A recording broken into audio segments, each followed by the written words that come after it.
E aí pessoal, tudo bem? Meu nome é Bruno Faria, eu sou professor de Geografia e estou aqui para falar um pouco mais sobre essa matéria.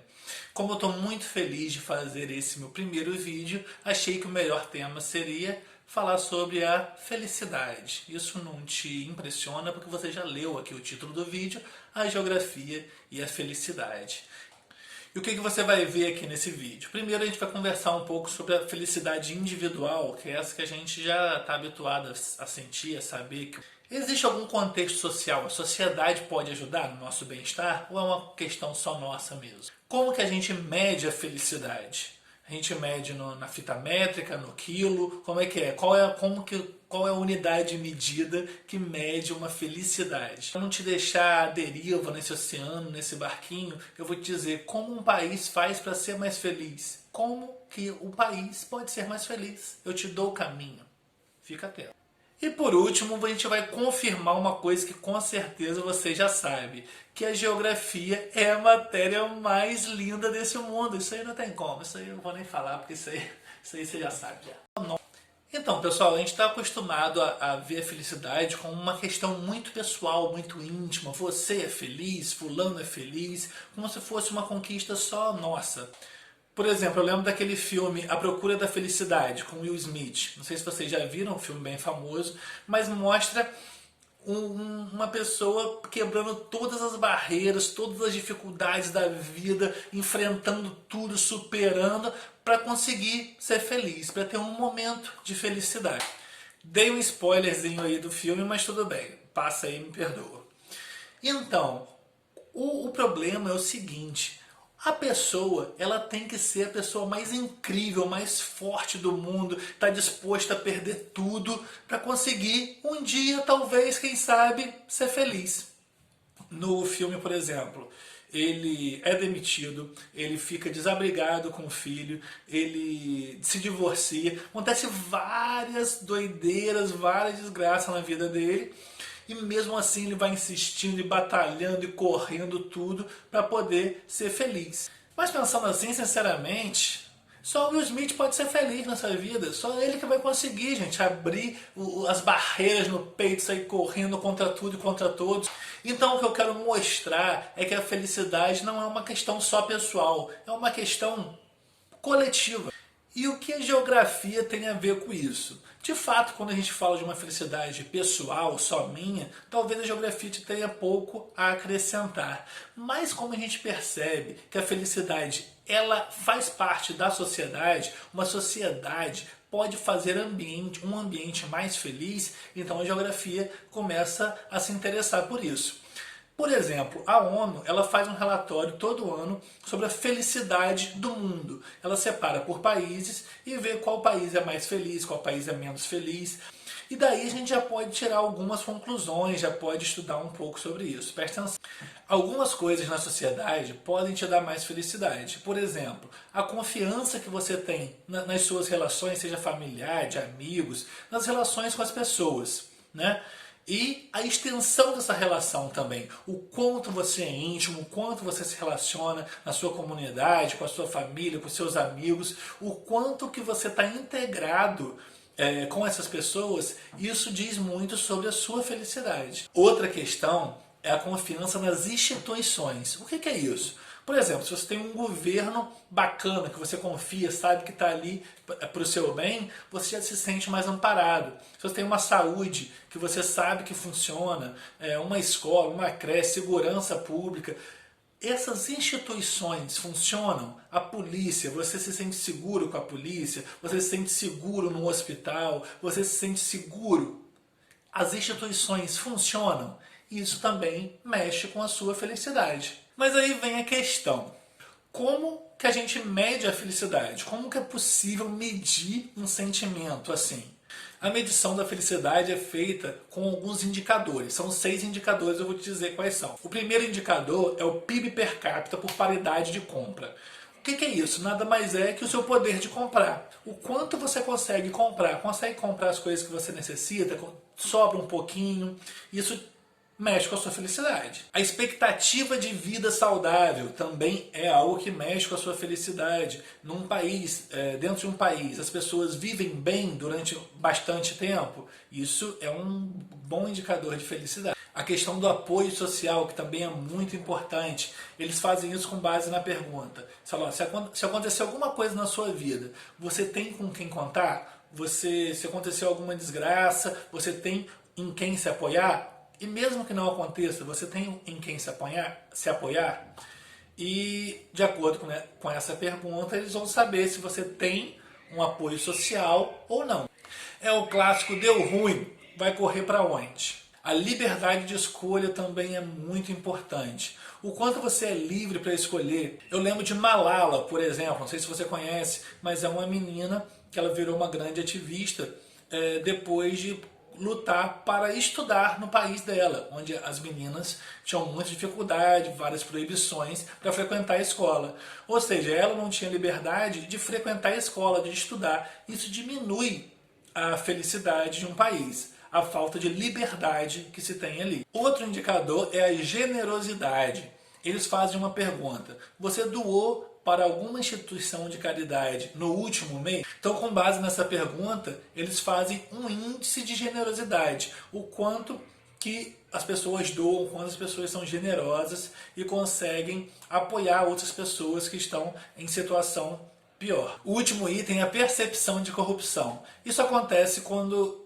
Quer dizer, isso aí você já sabe, né? Pode passar. Oba. Então, de acordo com esses critérios, a gente vai percebendo onde se é mais feliz no mundo e qual país se é mais feliz no mundo. E uma das coisas que alteram muito o nível de felicidade de um país é a desigualdade que tem dentro desse mesmo país. A gente sabe que a desigualdade de renda é algo ruim, porque enquanto uma pessoa não tem as necessidades básicas, para outra está sobrando. Agora, a desigualdade ainda causa outros problemas que podem causar mais infelicidade, impactar mais o índice de felicidade de um país do que a própria desigualdade de renda. É como se você topasse o dedo e não cuidasse. Você não sabia que tinha que cuidar, você deixou pra lá, ou você é idiota, não importa. Você deixou lá o dedo sem cuidar, sem limpar, deixou sujo. Aquilo começa a infeccionar e começa a te causar febre, te dar vários problemas maiores do que a própria topada no dedo. Para o índice de felicidade, a desigualdade é ruim em si, mas também traz outras coisas horríveis que acabam com a felicidade de um país. Acabam não, mas diminui bastante. Um exemplo que eu posso dar aqui do Brasil é como a desigualdade está ligada com a violência. A violência, ela baixa muito a felicidade por motivos óbvios. Tanto pelo fato de você ter sofrido violência, conhecer alguém, e também pelo medo de sofrer, pelo medo de viver em uma condição em que a qualquer momento você pode sofrer uma violência. Imagina que você está há 5 dias num deserto, comendo insetos e o que aparece, com a fome danada, bebendo água de cacto escasso, ou seja, você está numa situação deplorável, com fome, com sede, cansado, com insolação, todo, enfim, imagina o quanto que você está mal depois de 5 dias num deserto, com todas as condições que isso exerce sobre você. Aí, depois você está andando nessa situação, meu Deus, não sei o que vai acontecer, eu vou morrer. Você olha na sua frente, ali, na sua frente, tem uma mesa com todas as comidas que você imaginar, fruta, lasanha, batata frita, hambúrgueres, pizza, o que você quiser. Pensa em alguma coisa que você gosta. Tem isso também. Isso também. Tem tudo. Água, suco, refrigerante, tudo, tudo, tudo, tudo, tudo. E tem uma pessoa do outro lado da mesa comendo aquela coisa. Você chega depois de 5 dias e vai comer ali também. Aí a pessoa fala, sai daqui. Isso tudo aqui é meu. Você não tem direito de comer nada que está nessa mesa. Tudo aqui fui eu que comprei, tudo aqui pertence a mim. E aí, o que você faz? Quando eu faço perguntas nas minhas aulas, geralmente eu vejo duas respostas básicas assim. Eu não queria nem saber, eu tava comendo mesmo, se o cara chegasse, eu socava a cara dele, jogava ele pra fora, esfregava as coisas na cara dele, esfregava giló na cara dele. Tem giló? Tem giló? Ah, pode ter. Então, eu pegava o giló e esfregava na cara dele. Eu não nem gosto de giló não, mas eu ia esfregar na cara dele só o giló. Eu ia pegar ele, se morrer, morreu. Morreu, eu ia bater nele, querendo nem saber. Comer, tô com fome, 5 dias, tá doido, pai? Vou comer tudo. Ah, resposta típica de um selvagem. Não, eu não faria isso, eu não agiria com violência, não. Eu tenho paz no meu coração e amor. Eu comeria apenas o que fosse necessário para me satisfazer. Beberia para saciar minha sede. Não mais que isso.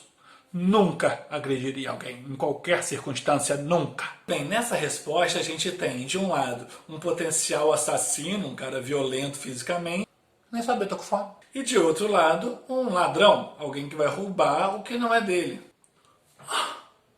E se eu te falar que essa história não é tão hipotética assim, que na verdade todo dia você encontra nas ruas gente que está há mais de 5 dias sem se alimentar direito, sem se hidratar direito, vivendo em péssimas condições, sujeito a violência, sem roupas adequadas, sujeito a frio. Então, se vivessem nessas condições qualquer um desses dois alunos, a gente teria mais casos de violência.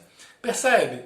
Tinha alguém que tinha muito mais que eles, e eles numa situação deplorável. Com esse exemplo, a gente consegue perceber por que a violência aumenta com a desigualdade, né? Dois alunos em situações normais não causariam mal a ninguém, mas nessas situações extremas eles estariam prontos a ser violentos. Então existem coisas pessoais como ficar doente ou ficar desempregado que te afetam pessoalmente, mas te afetam menos se você estiver num lugar seguro, confiável, com esses dois apoios que eu falei, tanto nas pessoas, nessa rede de pessoas, quanto nas instituições. E como eles perceberam que esses problemas que afetam pessoalmente cada um de nós pode ser mais favorável ou menos relevante num ambiente melhor.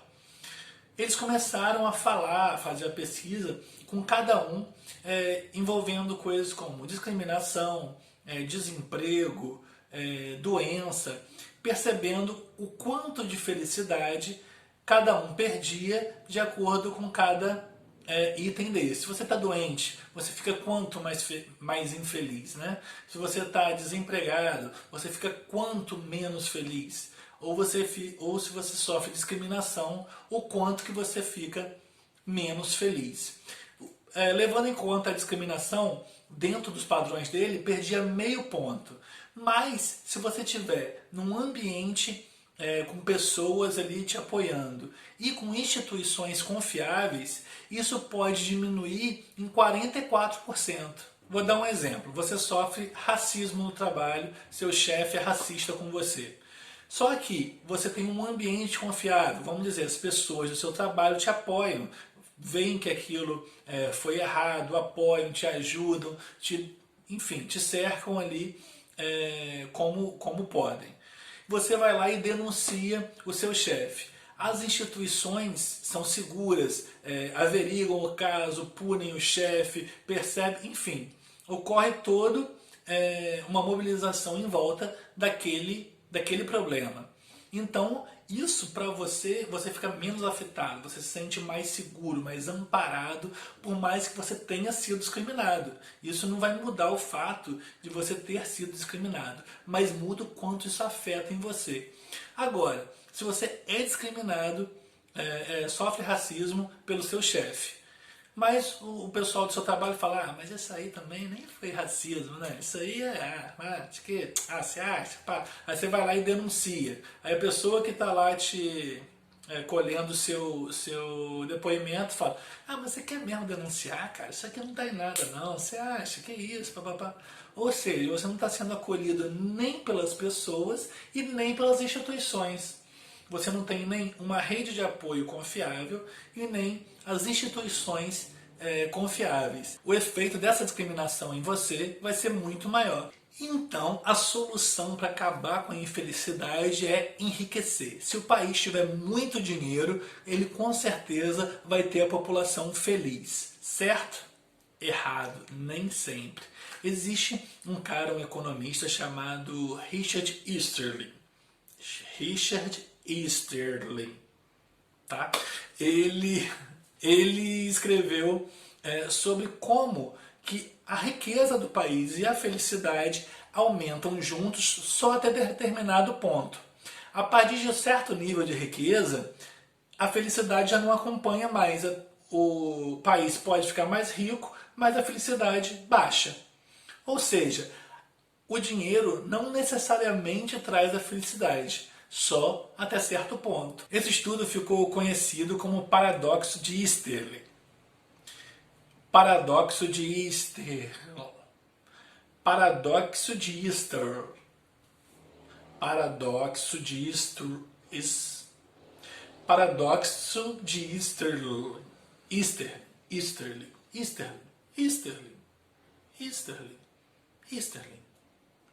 Esse estudo ficou conhecido como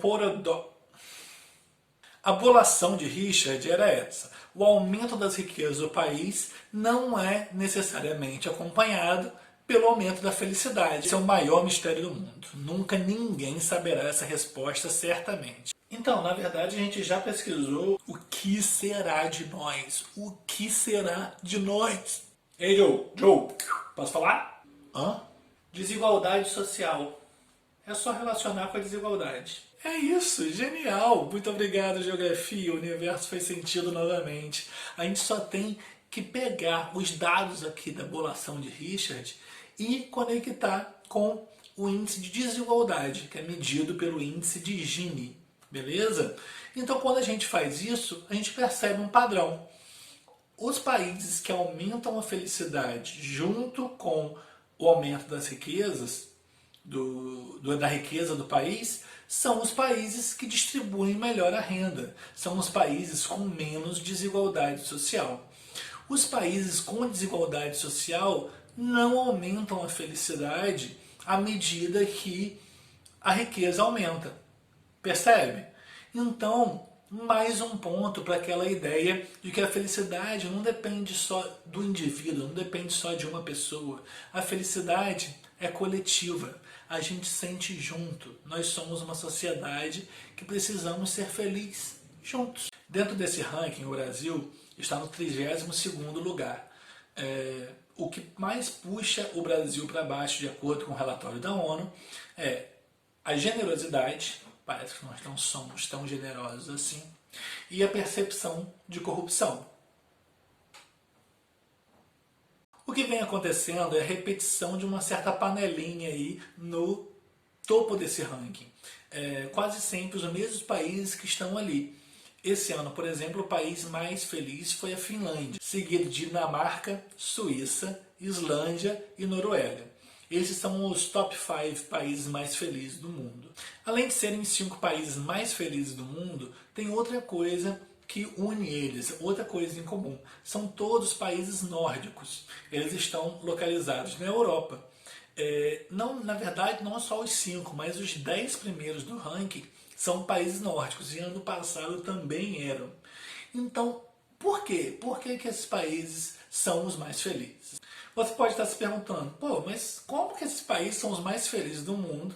Se eu já ouvi dizer que a taxa de suicídio nesses países é muito alta, elevadíssima. Eu também pensei isso. Quando eu vi a Finlândia na primeira da lista, eu pensei, poxa, isso é um contrassenso, tem alguma coisa errada aí. E tem mesmo, que é a nossa impressão. Na verdade, as taxas de suicídio lá são iguais aos dos outros países, não tem nada proporcionalmente maior do que outros. A nossa impressão vem porque nos anos 70, 80, de fato, as taxas de suicídios nesses lugares eram muito elevadas. Então a gente tem essa impressão até hoje. E o que acabou diminuindo a taxa de suicídio desse país? As mesmas coisas que elevaram as taxas de felicidade. Então acaba que não é um contrassenso, é na verdade uma questão lógica. Tá, beleza, mas então o que leva esses países a levarem tanto a sua taxa de felicidade? O que eles fazem que dá tão certo assim? Existe uma forma de governo lá chamado Estado de Bem-Estar Social. O próprio nome já te diz alguma coisa, né? Essa forma de governo visa proporcionar para as pessoas um bem-estar. Eu sei que isso pode parecer óbvio, eu sei que pode parecer para a gente que, na verdade, todos os governos priorizam a população, ora bolas, o que mais. Mas, na verdade, não é bem assim. Existe muito governo que prioriza, por exemplo, a economia, o livre mercado, ou então a religião, ou então uma dominação de poder. Enfim, existem várias motivações para os governos. E o bem-estar da população não é necessariamente uma prioridade do governo. Agora, não é assim tão fácil. Você pega um monte de dinheiro, o governo pega um monte de dinheiro e despeja todo no bem-estar da população. Assim, de uma maneira genérica, aberta.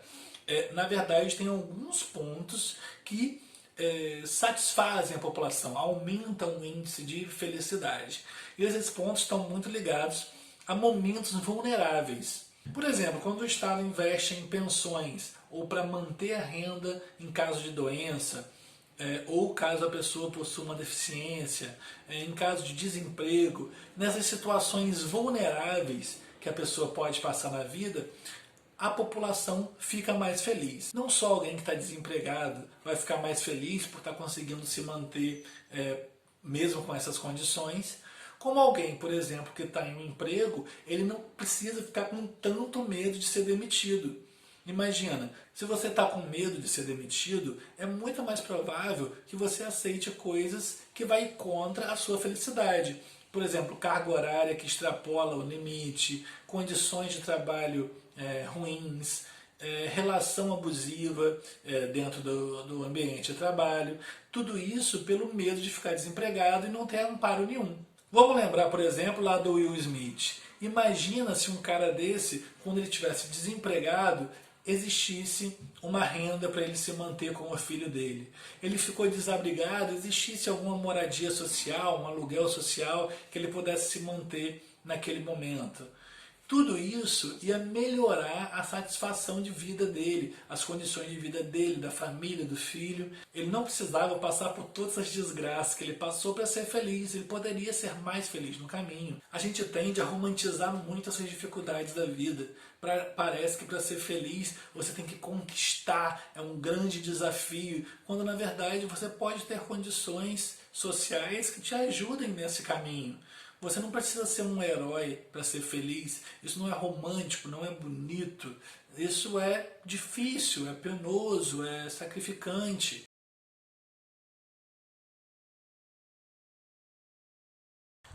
Opa, opa, dá licença, tudo bem? Tudo bem?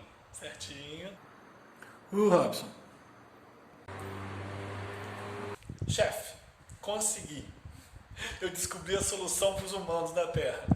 Ah, finalmente!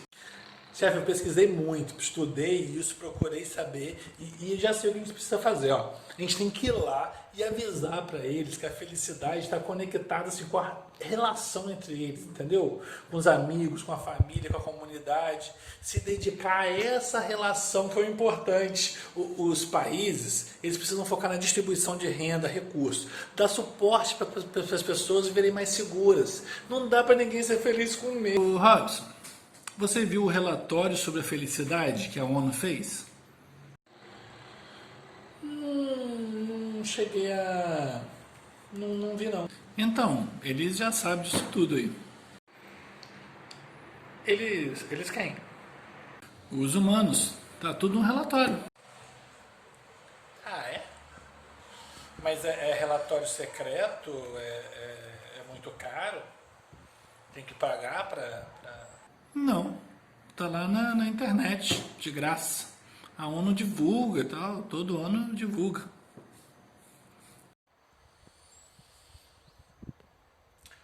Mas assim, por que eles não fazem, então? Pois é, isso aí que... Pois é. Então, tô olhando aqui, parece que é um problema com prioridade. Como assim? Parece que ao invés de priorizar o bem-estar e a felicidade das pessoas, eles estão priorizando a economia. Economia. Economia.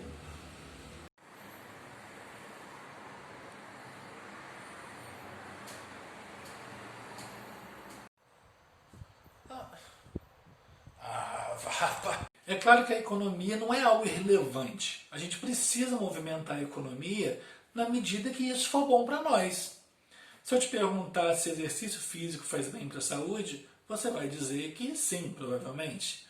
Mas se eu chegar agora e for levantar 200 quilos numa academia, eu provavelmente vou lesionar um músculo, vou me machucar. Se eu sair correndo desenfreadamente, posso ter algum problema cardíaco. Ou seja, o exercício físico é bom, mas na medida que for bom para a nossa saúde. Movimentar a economia, priorizar a economia é bom, mas na medida que isso for bom para nós. Tanto o exercício físico quanto a economia não são um fim em si mesmo. Eu não posso movimentar a economia só porque ela tem que ser movimentada. Eu tenho que movimentar a economia porque isso vai ser bom para nós, para a população. A gente tem que ser a prioridade, a nossa felicidade. Isso parece muito claro, muito óbvio, mas isso se perde de uma maneira muito fácil. Essa ideia de priorizar a economia não é algo do nada que foi acontecendo naturalmente, a gente foi se deixando levar. Tem muita gente que pensou, que trabalhou para que isso acontecesse. Um exemplo é um cara chamado Victor Lebow. Ele foi um economista e depois da Segunda Guerra Mundial ele queria movimentar a economia, queria fazer que as pessoas consumissem. Ele começou a perceber que se as pessoas consumissem de acordo com a necessidade, a economia não seria movimentada tanto quanto ele gostaria, tanto quanto seria bom para a economia. As pessoas deveriam então consumir pelo desejo, aumentar o desejo de consumir. E ele escreveu uma coisa assim, nossa enorme produção econômica exige que façamos do consumo nosso modo de vida, transformando comprar e usar produtos em rituais, que procuremos para nossa satisfação espiritual e satisfação do nosso ego o consumo. Precisamos que coisas sejam consumidas, destruídas, desgastadas, descartadas e substituídas cada vez mais rápido. Isso é ótimo para a economia. Vai movimentar a economia, as coisas quebram, você compra novo, a fábrica produz. Olha, a máquina da economia gira. Ótimo para a economia. Péssimo para nós. Só nos faz ficar mais frustrados, correndo atrás de dinheiro. Péssimo para nós. E o contexto disso também é muito assustador, porque ele falou isso nos Estados Unidos depois da Segunda Guerra Mundial. Você imagina quantas pessoas não voltaram para suas famílias? Você tem famílias que perderam muita gente, amigos, e todo o terror que aquela guerra causou, todo o pânico, toda a sensação de insegurança, tudo isso estava no ar ainda, estava muito recente. E mesmo com todo esse contexto aterrorizante, o incentivo não foi para a gente se aproximar das famílias, fortalecer os laços com a comunidade, chegar mais próximo dos amigos. O incentivo foi para que comprássemos. A grande estratégia do pós-guerra foi transformar a gente em consumidor. E a gente percebe como é fácil a gente ser seduzido por essas coisas, como a gente nasceu nesse contexto e parece que faz sentido, realmente parece que a gente vai ficar melhor porque a gente tem algo, que a gente conseguiu comprar algo. E eu sempre penso uma coisa, eu nunca vi e nunca ouvi falar de ninguém idoso lá nos seus momentos finais que para e pensa, meu Deus, a coisa que eu mais me arrependo na vida é de não ter trabalhado para comprar um iPhone 10. A pessoa sempre vai falar que se arrepende de não ter tido mais tempo para a família, de não ter tido mais tempo para os amigos. Ninguém vai estar lá no leito de morte e falar, ai meu Deus, eu me arrependo tanto de ter passado muito tempo com as pessoas que eu amo. Eu devia ter passado mais tempo trabalhando no escritório. Ninguém diz isso parece loucura quando eu boto assim. Mas por que a gente vive como se não fosse? Como a gente vive como se isso fosse normal? É claro que quem está ali sendo praticamente forçado a trabalhar dia e noite para conseguir suprir as necessidades básicas suas, da sua família, não tem condição de sair daí. e olha um discurso desse como algo muito distante. Mas isso mostra mais uma vez como é cruel viver como estamos vivendo, como se torna distante falar em felicidade, algo que deveria ser muito mais próximo, muito mais fácil, muito mais acessível. Felicidade não pode ser um privilégio. A felicidade não pode ser uma conquista individual de heróis. A felicidade tem que ser uma busca coletiva. A gente junto ser feliz. E a maneira que a gente tem de buscar essa felicidade coletivamente é primeiro sendo rede, apoiando quem precisa, fortalecendo nossos laços, nossas relações com as pessoas. E segundo, pensando em um governo que vai priorizar as pessoas, que vai priorizar o nosso bem-estar, que vai priorizar a gente acima de qualquer coisa. Isso pode parecer óbvio, isso é óbvio quando dito assim, mas por que na prática isso não acontece? Aonde a gente se perdeu? Enfim, fica essa lição aí pra gente pensar. E se você tiver alguma sugestão, algum acréscimo, comenta aí, por favor, que a gente vai discutindo junto. E aí, pessoal, vocês gostaram? Fala a verdade, eu achei bacana fazer, mas vocês gostaram de ver? Eu queria saber qual foi o feedback que vocês acharam. Tá muito ruim, muito bom, muito isso, muito aquilo. Fala aí, por favor, fica à vontade. Gostaria muito de saber a opinião de vocês. Show de bola? Beijão e vamos lá buscar a felicidade juntos.